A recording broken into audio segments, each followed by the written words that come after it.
So now, with the permission of the most venerables and their blessings, I'll offer this inaugural session special lecture. In fact, I was invited to speak on the topic of gender inequality in religious orders as being against the fundamental rules of the practices and the teaching of the religion, that is Buddhism, with specific reference to Bhikkhuni Sangha related issues. Just a moment.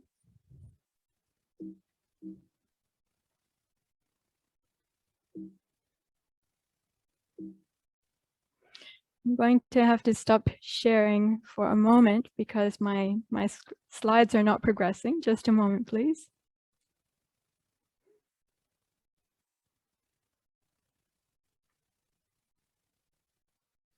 What did you touch? Aha. So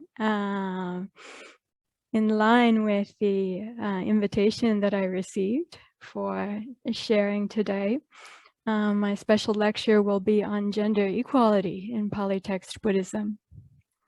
In the Soma Theravada, Venerable Soma Therī says, "One who thinks I am a woman, or I am a man, or I am anything at all, is fit for Mara to address."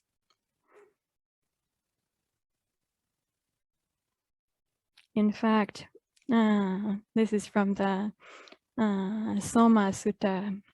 The Pali text is from the Maha Tipitaka, and I'm sharing it via Sutta Central. This teaching is considered so important that in fact it appears, just a moment, can I put this up to the top? we're having some technical challenges.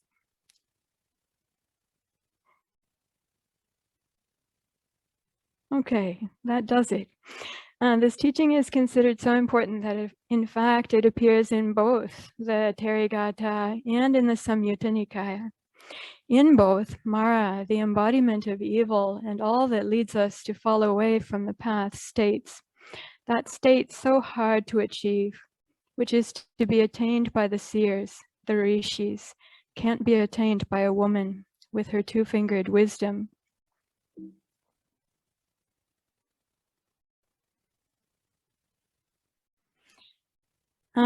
To which the Arahant Therī, as a fully awakened one, states, "What does womanhood matter at all when the mind is concentrated well, when knowledge flows on steadily, as one sees correctly into Dhamma?" But of course, we all know that it does matter in worldly terms. Plenty are the people who voice sentiments like Mara. These sentiments translate into real-life supports or impediments. The Buddha recognizes that it does matter in important ways as well. An example, when he explicitly highlights eminent qualities of disciples of all four of the principal categories of his disciples, including Bhikkhunis, or when he explicitly recommends parents with daughters to look to his leading Bhikkhuni disciples, Khema and Upalawana Therī, as role models. Here the Buddha exemplifies and sets the proper Theravada or Savakayana Buddhist standard for both deconstructing and constructively applying gendered worldly terms and contexts in ways that are illuminating, uplifting, and empowering, offering not only transcendence, but concrete role models of excellence in his sasana and Sangha in the world in ways that are, as we see exemplified here, both explicitly gendered and explicitly non-gendered and gender transcendent. The worldview of the Pali texts, analysis. The primordial state of humanity is said to be non-gendered beings made of light. This is from the Aganya Sutta, the Buddha's teaching on knowledge of beginnings, the 27th discourse of the long discourses of the Buddha, Tigha Nikaya. In the Aganya Sutta, these beings travel to earth back when the crust of the earth was still liquid, and they consumed the earth. It's called tasty earth. Over time, developing sexual characteristics, and with that, customs related to sex, acquisitions, attachments, disagreements, and violence. This is portrayed as the devolution of humanity. Most early Buddhist traditions valorize, exemplify, and advocate for a reversal of this process, up to and including giving up violence, acquisitions, marks of gender, sex, and attachments, both physical and emotional, as the path to full awakening, Sambodhi. The state of complete awakening, Abhisambodhi, is non-gendered, and the fully awakened ones, Arahanta, no longer have tendencies to acquisition, violence, or sexual behavior, as exemplified in the Bhikkhu, Bhikkhuni Mahasangha, and in the Uposita observance of the white-clothed lay disciples. We see in this the highest value in Buddhism. This is Buddhist evolution. Auspicious bearers of the essence. Moving from the Sutta Pitaka to the Vinaya Pitaka, in the Pali text Mahavibhanga, in the explication and analysis of the first precept of the bhikkhus and the bhikkhunis, both a bhikkhu and a bhikkhuni are defined virtually identically, with the only difference being that the latter is defined as fully ordained or fully accepted by the dual Sangha. Both speak of auspicious Bhadra bhikkhus and Bhadra bhikkhunis, and the heartwood Sara bhikkhus and Sara bhikkhunis, bearers of the essence. However, as we may know, in contemporary South and Southeast Asian Buddhist cultures, male monks are normally thought of as auspicious and essential, but unordained or not fully ordained female monastics are not generally thought equally so, or not at all.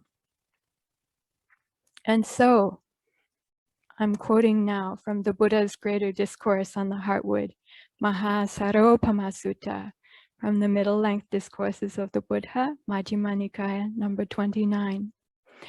And so, monastics, this spiritual life is not lived for the sake of possessions, honor, and popularity, or for accomplishment in ethics, or for accomplishment in samadhi, or for knowledge and vision.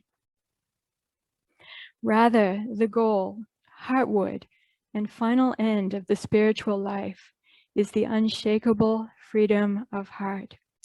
Akuppa ceto vimutti. Etang sarang, etang pariyosananti. This Dhamma teaching indicates that what is the essence or the heartwood is not to be found in material things, including the sex of bodies, or even in materialistic ways of viewing the precepts or vows, or meditative performance, or all one's rote learning, but is rather found only in the unshakable liberation of heart, mind, that is utterly non-gender qualified or dependent. Sara as heartwood, essence, end and goal of the holy life. So we see the essence of the precepts and the essence of the holy life are both fundamentally equally non-gendered and accessible to everyone. Saravanta bhikkhunis, like great trees bearing heartwood. In the Pali text Sutta Pitaka, the leading Bhikkhuni Theris are regularly compared favorably to then contemporary symbols of royal and natural power and awe. As we have seen, great trees bearing heartwood, she-elephants that have burst their bonds and now roam freely, and lionesses, with the Buddha asking them to roar their lion's roar by demonstrating the abilities and powers accrued in their fulfillment of his teaching and the path of practice.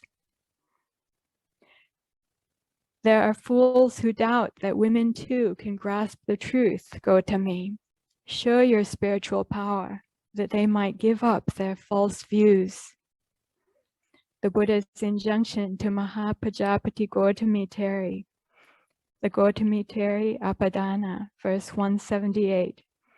The Buddha's words to his own nurse mother, foster mother, and first Bhikkhuni. Of the essence, replete in spiritual power and potency. The Buddha's injunction to his spiritual daughter and co-leading disciple, Maha Savika Bhikkhuni Arahanti Upalawana Therī, from the Upalawana Therī Apadana, verse 388. Demonstrate your spiritual power to those leading in my sasana. Cut off whatever doubts remain in the fourfold community now.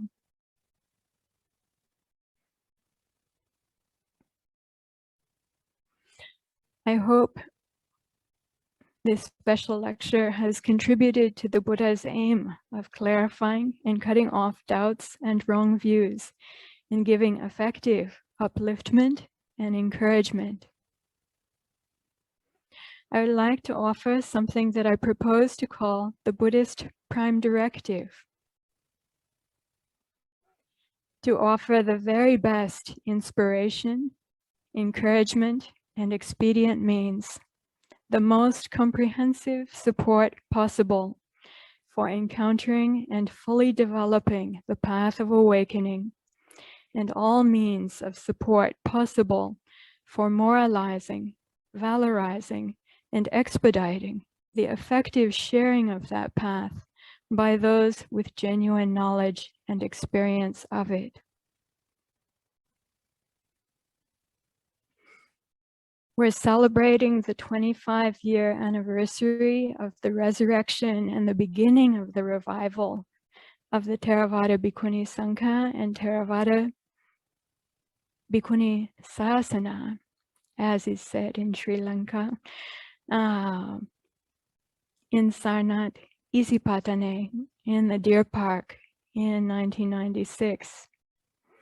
We've been focusing these last 25 years on revival.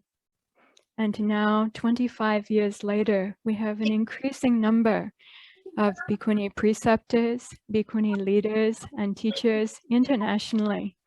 The Bhikkhuni Sangha of the Theravada has grown to more than 5,000, more than 3,000 in Sri Lanka alone. It seems to me that it behooves us now to consider the prime directive in Buddhism, and doing so, to move our focus not only from revival. Revival is still important and it's not yet complete. There's so much more we can do for it to be complete and proper according to the Buddha's meaning and the Buddha's vision. But to turn also our hearts and minds with the reappearance of Bhikkhuni seniors, preceptors, leaders, and teachers, their students and disciples, Bhikkhuni aramayas, viharas, upasayas around the world, to turn our focus from revival to renaissance.